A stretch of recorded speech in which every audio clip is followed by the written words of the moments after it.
Bonjour mesdames et messieurs, je suis tout à fait ravi de vous retrouver dans cette nouvelle édition dans votre tournée semi-quotidienne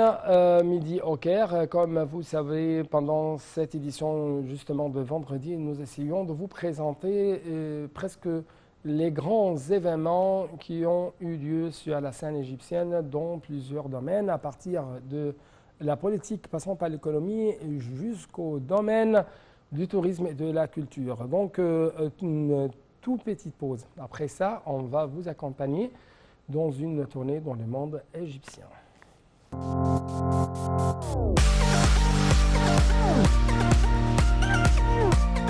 Commençons donc, chers téléspectateurs, tout de suite notre édition par l'Organisation arabe des droits de l'homme, OADH, qui a reçu une délégation des départements des droits de l'homme et de la société civile de l'Organisation de la libération de la Palestine. La réunion qui s'est tenue au siège de l'OADH, qui a rapporté sur la nature du rôle des départements des droits de l'homme et de la société civile au sein de l'Organisation de libération de la Palestine, le rôle de l'Organisation arabe des droits de l'homme au niveau arabe et au niveau de l'État de la Palestine et la classification des types et des crimes commis par l'occupation israélienne et le rôle des mécanismes internationaux de droits de l'homme que toujours selon les explications de l'OADH, les efforts déployés par les organisations palestiniennes de défense des droits de l'homme et l'organisation arabe ont également été examinés selon un communiqué publié par l'OADH. Il est à noter qu'il a été convenu que l'organisation arabe se joindrait aux organismes de soutien pour faire progresser les capacités de département des droits de l'homme de l'organisation de libération de la Palestine.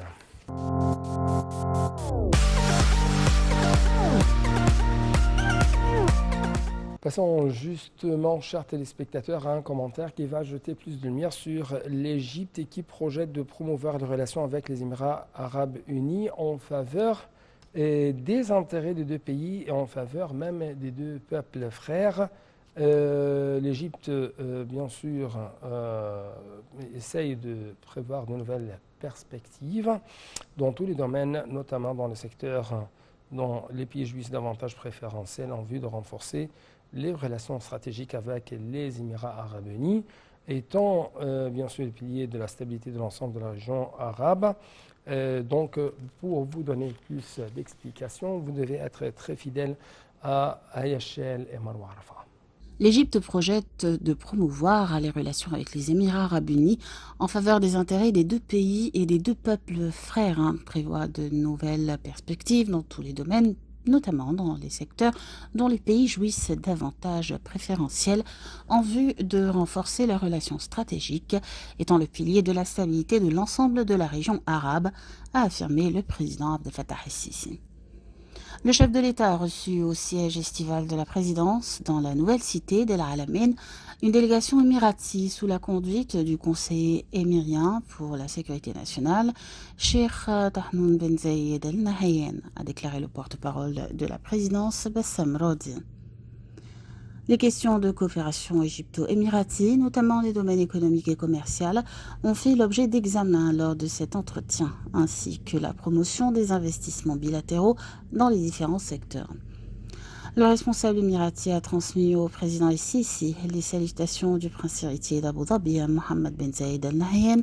saluer le climat attractif au niveau des investissements et du commerce dans le cadre d'une vaste opération de développement global que connaît le pays et qui offre des opportunités inédites aux investissements émiratis et étrangers dans le Moyen-Orient et en Afrique. Cheikh Tahnoun a affirmé le souci de son pays de développer les aspects de la coopération stratégique avec l'Égypte et aspirer à les prolonger pour les prochaines générations.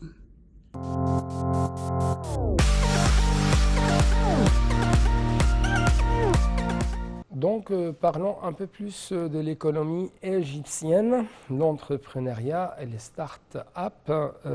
jouent un rôle important dans le soutien de la compétitivité, dans le soutien de la diversité de l'économie égyptienne et même dans le soutien de la promotion de l'innovation dans tous les domaines de développement. Toujours selon les déclarations faites par Dr Mustafa Madbouli, si je peux dire, la hausse du taux d'emploi, notamment l'offre d'un travail décent, Tout cela peut être bien sûr peut être produit, peut être créé à travers l'extension dans le domaine de l'entrepreneuriat, les start-up, justement pour avoir les déclarations faites à propos de ça. Je dois vous laisser avec ce reportage toujours signé Marwa Arafa et AHL. L'entrepreneuriat et les startups jouent un rôle important dans le soutien de la compétitivité, la diversité de l'économie égyptienne, la promotion de l'innovation dans tous les domaines de développement, la hausse du taux d'emploi, notamment l'offre d'un travail décent, a affirmé le Premier ministre Mostafa Madbouli. L'État égyptien accorde toute forme de soutien aux jeunes, aux idées pionnières étant un facteur fondamental dans la réalisation de la vision d'Égypte 2030, a dit le chef du gouvernement lors d'une réunion mardi pour faire le point sur les efforts de la première société gouvernementale de capital risque Égypte pour l'entrepreneuriat et les investissements, portant sur la promotion du climat d'entrepreneuriat, de l'innovation et du soutien des startups, en présence de la ministre de la Coopération internationale, Aniel Moshot, des responsables concernés et des jeunes représentants des sociétés émergentes de Swivel, Goldman, Paynas, Bypass et autres. Le gouvernement est pleinement disposé à assurer le climat adéquat à ces sociétés, à surmonter tout obstacle qui pourrait entraver leurs activités, a fait savoir Ahmed Bouli, insistant sur son souci, à titre personnel, d'appuyer les jeunes Égyptiens qui ont des histoires de réussite à l'échelle nationale comme mondiale,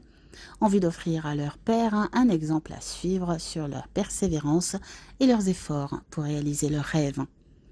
Pour leur part, les représentants des sociétés précitées ont salué l'intérêt du gouvernement de les soutenir sur le volet financier, étant donné que les investissements gouvernementaux dans les projets de capital risque font booster leur croissance, encourager le secteur privé à intégrer ce domaine et offrir le climat adéquat à leur essor durant la période à venir.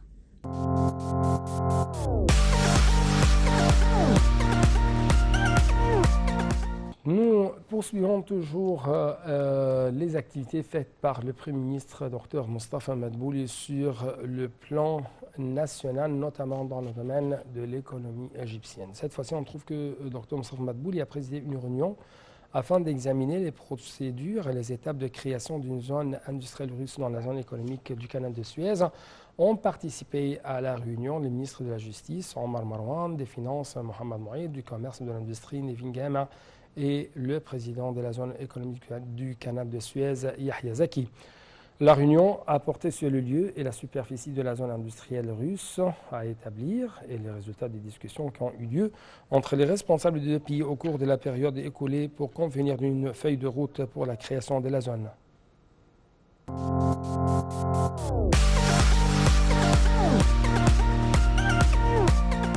Le Conseil des ministres a commencé sa réunion hebdomadaire mercredi, dirigée par le Premier ministre Mostafa Madbouli pour discuter de dossiers politiques, économiques et sociaux, des derniers développements liés au coronavirus,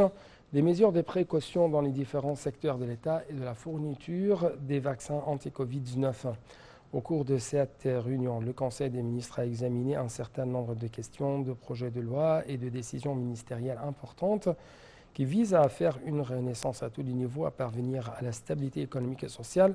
à encourager les investissements, à suivre l'achèvement de travaux dans divers projets nationaux, dont les projets d'initiative présidentielle intitulés Vie décente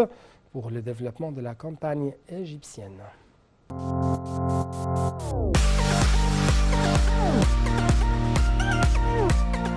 Quant au ministre de l'eau et de l'irrigation, Mohamed Abdelati, il a inspecté les travaux en cours dans le projet national de développement du sud de la vallée dans le gouvernorat d'Assouan.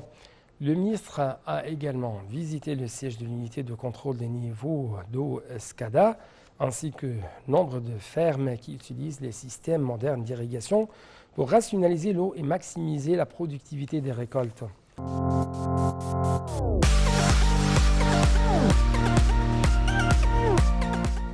De sa part, le ministre du Logement des communautés urbaines, Asim Al-Ghazar, a déclaré que 6 projets d'eau potable et 182 projets de drainage sanitaire étaient en cours d'exécution au gouvernorat d'Assiout dans 132 projets s'inscrivant dans le cadre de l'initiative présidentielle Vie décente. Le ministre a souligné la mise en place de la station d'eau de Beyrouth d'une capacité de 86 000 mètres cubes par jour et d'un coût de 385 millions de livres égyptiennes.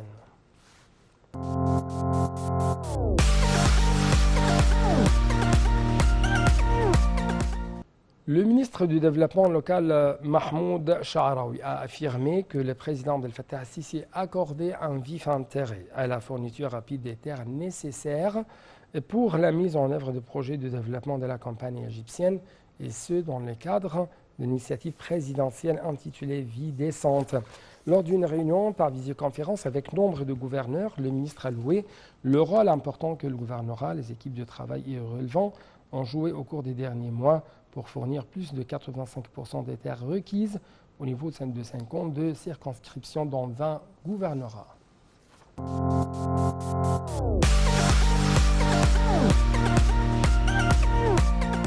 Passons donc, chers téléspectateurs, à un événement tout à fait intéressant, notamment pour les Égyptiens vivant à l'étranger. Il s'agit cette fois-ci de début du 7e forum pour les étudiants égyptiens à l'étranger. Donc, avec plus de précision, on trouve que la ministre d'État à l'immigration et des Affaires des Égyptiens à l'étranger, Madame l'ambassadeur Nabila Makram, a inauguré les activités du 7e forum des étudiants égyptiens à l'étranger avec la participation d'environ 200 de ces jeunes dans le but d'échanger des expériences entre eux. L'annonce officielle de la sélection de représentants du centre MEDCE pour le dialogue, avec plus de précision, MEDCE pour le dialogue, qui a été lancé en janvier dernier en tant que plateforme pour les Égyptiens à l'étranger. Madame Makram s'est félicitée des objectifs atteints dans le cadre de la mise en œuvre de la stratégie nationale pour les jeunes étudiants égyptiens à l'étranger, car les caractéristiques de cette stratégie montraient une intégration avec la vision de la direction politique de bénéficier des efforts des Égyptiens à l'étranger et de soutenir les plans de développement durable.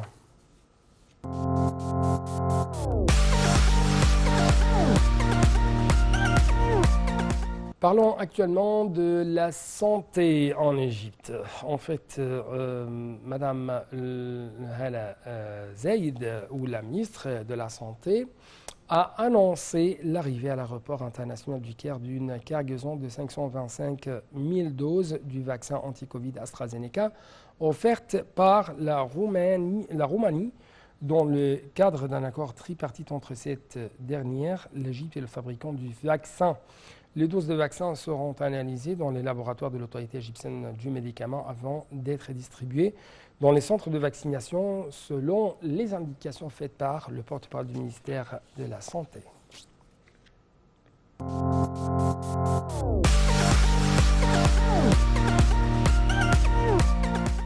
Toujours dans le domaine de la santé et toujours en ce qui concerne les relations sanitaires entre l'Égypte et la Roumanie.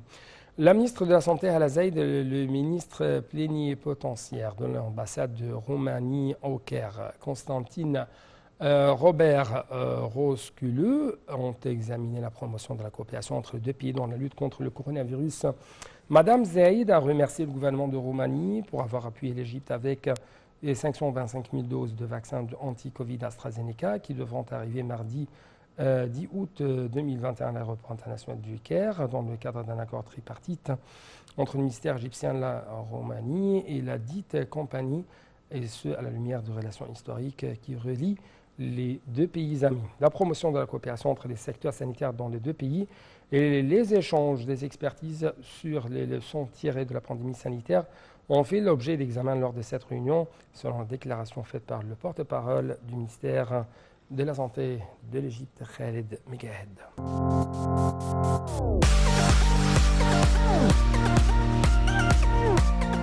Donc avec cette dernière information sur les activités sanitaires et les efforts visant à lutter contre le coronavirus, toujours à la lumière de sa coopération tout à fait de plus en plus étroite entre l'Égypte et la Roumanie, nous allons nous pouvons, si je peux dire, clôturer cette édition de Midi au Caire, votre fenêtre sur les grands événements, presque les grands événements et qui ont marqué la scène égyptienne durant les derniers jours. Donc c'était tout encore une fois pour cette édition et il ne me reste que vous dire merci beaucoup et à la prochaine. Au revoir.